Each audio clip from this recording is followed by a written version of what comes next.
اس کے بعد 29 سے پارے کی آخری سورت سورۃ المرسلات، قیامت کا بیان، مجرمین کا انجام اور مرنے کے بعد کی زندگی کا تذکرہ بھی ہے۔ بسم اللہ الرحمن الرحیم۔ والمرسلات عرفا، کچھ قسمیں اللہ تعالیٰ نے بیان فرمائی۔ والمرسلات عرفا، دلوں کو خوش کرنے والی ہواؤں کی قسم۔ فالعاصفات عصفا، پھر تیز اور تند چلنے والی ہواؤں کی قسم، جس سے پھر عذاب بھی کبھی اللہ دیتا ہے۔ والناشرات نشرا، پھر بادلوں کو اٹھا کر لانے والی، پھیلانے والی ہواؤں کی قسم۔ فالفارقات فرقا، پھر بانٹ کر پھاڑنے والی ہواؤں کی قسم، یعنی وہ جو بادل پھٹتے ہیں اور پانی برستا ہے۔ فالملقیات ذکرا، پھر وہی القا کرنے والے فرشتوں کی قسم۔ یہ ایک رائے کے مطابق ترجمانی کی گئی، عذرا او نذرا، حجت تمام کرنے کو یا ڈرانے کو وہی آئی ہے، اور اس سے پھر کیا ہوگا، قبول کرنے والوں کے لیے جو ہے بشارت، اور انکار کرنے والوں کے لیے پھر اللہ کا عذاب، اس کا ڈراوا۔ انما توعدون لواقع، بے شک جو تمہیں وعدہ دیا جاتا ہے وہ ضرور واقع ہو کر رہے گا۔ فاذا النجوم طمست، پھر جب ستارے بے نور ہو جائیں گے۔ واذا السماء فرجت، اور جب آسمان پھٹ جائے گا۔ واذا الجبال نصفت، اور جب پہاڑ اڑ کر پارا پارا ہو جائیں گے اور پارا پارا اڑتے پھریں گے۔ وَإِذَا الرُّسُلُ اُقِّتَتْ، اور جب رسول وقت معین پر جمع کیے جائیں گے۔ لِأَيِّ يَوْمٍ أُجِّلَتْ، کس دن کے لیے معاملہ ملتوی رکھا گیا؟ لیوم الفصل، فیصلے کے دن کے لیے۔ وما ادراک ما یوم الفصل، اور تم کیا سمجھے وہ فیصلے کا دن کیا ہے؟ ویل یومئذ للمکذبین، اس دن تباہی ہے جھٹلانے والوں کے لیے۔ یہ آیت 10 مرتبہ اس صورت میں آئی ہے۔ الم نہلک الاولین، کیا ہم نے پچھلوں کو ہلاک نہ کر ڈالا؟ ثم نتبعهم الاخرین، پھر ان کے بعد دوسروں کو ہم چلا کر لاتے ہیں۔ کذالک نفعل بالمجرمین، اسی طرح مجرمین کے ساتھ کرتے ہیں۔ ویل یومئذ للمکذبین، اس دن تباہی ہے جھٹلانے والوں کے لیے۔ الم نخلقکم من ماء مہین، کیا ہم نے تمہیں حقیر پانی سے نہیں پیدا کیا؟ فجعلناہ فی قرار مکین، پھر ہم نے اسے محفوظ جگہ میں نہیں رکھا، رحم مادر۔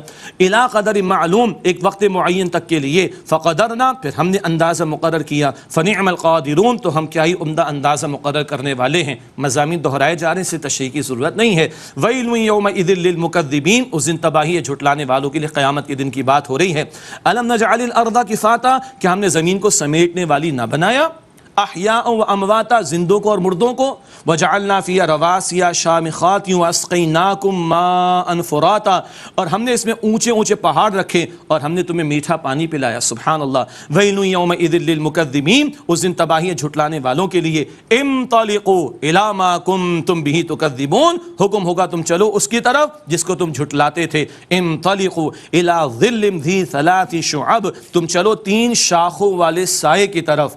لا ظلیل ولا یغنی من اللہب، نہ سایہ دار ہوگا اور نہ آگ کے شعلوں سے بچانے والا۔ دنیا میں سایہ ہو تو تپش سے بچتا ہے بندہ، جہنم میں سایہ ہوگا تو وہاں تپش سے بچے گا نہیں اور شدت ہوگی عذاب کی۔ استغفر اللہ۔ انہا ترمی بشرر کالقصر، بے شک وہ محل جیسے شعلے پھینکتی ہے۔ جہنم کا شعلہ وہ محل جیسا اتنا بڑا ہوگا۔ اللہ اکبر۔ کأنہ، کتنا بڑا؟ کأنہ جمالۃ صفر، گویا کہ وہ اونٹ ہیں زرد رنگ کے، اتنے بڑے بڑے شعلے وہ جہنم پھینکے گی۔ استغفر اللہ۔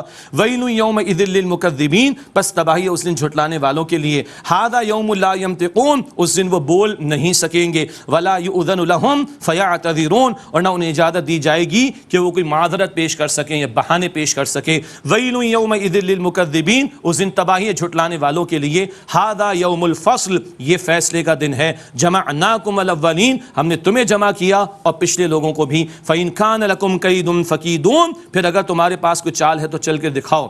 اللہ جمع فرمائے گا تمہیں بھی اور پچھلوں کو بھی، اگر تمہارے پاس کوئی چال ہے تو مجھ پر چل کر دکھاؤ۔ ویل یومئذ للمکذبین، اس دن تباہی ہے جھٹلانے والوں کے لیے۔ اب متقین کا بڑا پیارا بیان۔ ان المتقین فی ظلال وعیون، بے شک متقین سایوں چشموں میں ہوں گے۔ وفواکہ مما یشتہون، اور اس قسم کے میووں میں جو وہ چاہیں گے۔ کلوا واشربوا ہنیئا بما کنتم تعملون، تم کھاؤ اور پیو با فراغت اس کے بدلے میں جو تم عمل کیا کرتے تھے۔ انا کذالک نجزی المحسنین، بے شک اسی طرح ہم محسنین کو عمدہ عمل کرنے والوں کو بدلہ دیتے ہیں۔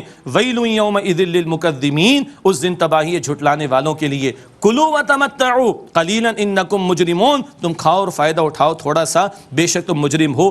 بس کسی کو پھانسی لگنے والی ہو، پیٹ بھر کے کھائے گا، کھا بھی لے تو پھانسی لگنی ہے، کھا لو تھوڑی سی مدت ہے دنیا کی مہلت کا معاملہ، کہ جہنم کا عذاب ہے مجرموں۔ ویل یومئذ للمکذبین، اس دن تباہی اور تباہی ہے اس دن جھٹلانے والوں کے لیے۔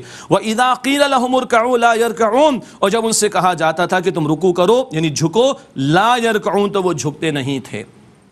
آج مولتیں جھک جائیں، اللہ کو بڑا مان کر اس کی مان لیں، کل چاہیں گے بھی تو جھک نہیں سکیں گے، سورہ قلم میں پڑھ چکے۔ وَإِذَا قِيلَ لَهُمُ ارْكَعُوا لَا يَرْكَعُونَ، اور جب ان سے کہا جاتا ہے کہ تم جھکو تو نہیں جھکتے تھے۔ وَيْلٌ يَوْمَئِذٍ لِّلْمُكَذِّبِينَ، اس دن تباہی ہے جھٹلانے والوں کے لیے۔ فَبِأَيِّ حَدِيثٍ بَعْدَهُ يُؤْمِنُونَ، تو اس کے بعد وہ اور کس بات پر ایمان لائیں گے۔ یہ ہے جو سورہ مرسلات کا مطالعہ مکمل ہوا، آخرت کا تذکرہ۔ الحمدللہ ناظرین کرام، اللہ سبحانہ وتعالیٰ کی توفیق سے 29 سپارے کی تکمیل ہو چکی ہے۔ خواہش تو تھی باقی جو اللہ تعالیٰ کو منظور، اب انشاءاللہ 29ویں شب میں ہم ایک ہی پارہ رہ گیا قرآن حکیم کا 30واں پارہ، اس کا مطالعہ کریں گے۔ اور آپ نے غور کیا کیسا انداز ہے ان آخری پاروں میں، 29 پارے میں بھی آپ نے محسوس کیا، یہی انداز آخری پارے میں بھی آئے گا، ہلا دینے والا انداز، آخرت کی فکر کا بار بار قرآن نے ذکر کیا۔ کیوں؟ جتنا آخرت کا عقیدہ مضبوط ہوگا اتنا میرا اور آپ کا عمل درست ہوتا چلا جائے گا۔ اللہ ہم سب کو اس کی توفیق عطا فرمائے۔